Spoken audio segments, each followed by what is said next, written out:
Umagang ito, ang gusto ng Diyos na dapat na maging buhay natin bilang kanyang mga lingkod. So pag sinabing lingkod, servant, ito ay yung mga tao na may personal na paglilingkod sa Diyos. Mga tao, hindi slave, hindi alipin, kundi anak na lingkod ng Diyos. Dahil tayo ay pinalaya na mula sa kasalanan, mula sa kamatayan, mula sa pagkaalipin kay Satanas. So tayo ay servant of God dahil kay Kristo. At dahil kay Kristo, tayo ay anak na lingkod ng Diyos. So tayo ay kinakailangan na mamuhay na may paglilingkod bilang kanyang mga anak. So ang ating katanungan, ano ang gusto ng Diyos na dapat nating maging buhay bilang kanyang mga lingkod?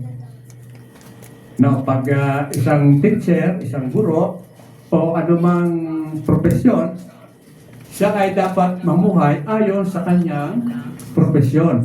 At tayo ay Kristiyano, tayo mga anak ng Diyos. Anong buhay dapat meron tayo bilang mga anak na lingkod ng Diyos? Ang una na sinasabi dito ng Apostol Pablo ay gamitin natin mabuti ang mga kaloob na espiritual. Dahil naniniwala tayo, lahat ng Kristiyano ay merong spiritual gifts, at least one. Lahat, walang pwedeng magsabi na wala akong spiritual gift. Lahat tayo ibinuhos, ibinigay ng Diyos. Ngayon, ang sabi dito, gaano man, ilan man yun, isa, dalawa, tatlo, na mga spiritual gifts, pagtuturo, pangangaral, pagkakaloob, pananalangin, matibay na pananampalataya, at iba pa, ay dapat daw gamitin ito ng mabuti.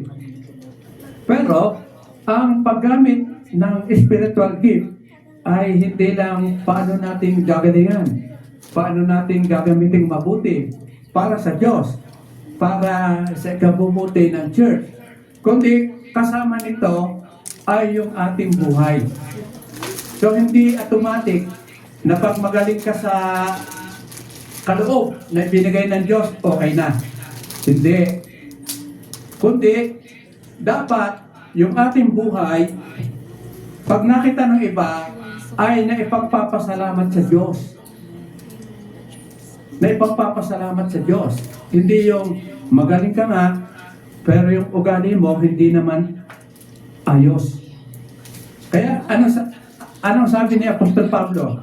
Sabi niya, nagpapasalamat ako sa Diyos na aking pinaglilingkuran na may malinis na budhi. Malinis na budhi. Hindi siya nakokonsensya sa anumang bagay. Gaya ng aking mga ninuno, kapag lagi kitang naaalala sa aking mga panalangin gabi't araw.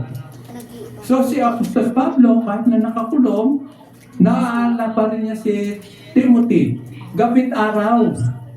At sabi niya, nagpapasalamat siya sa Diyos ng kanyang mga ninuno dahil kay Timothy.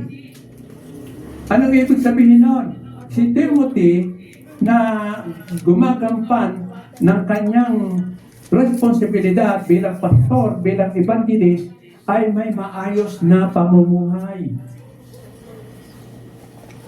May maayos na pamumuhay. Hindi dito sinabi na dapat ganito ang iyong buhay. Kundi sabi dito, nagpapasalamat. Kung tayo, bilang mga Kristiyano, meron bang mga tao na pag naaalaala tayo, nagpapasalamat sa Diyos?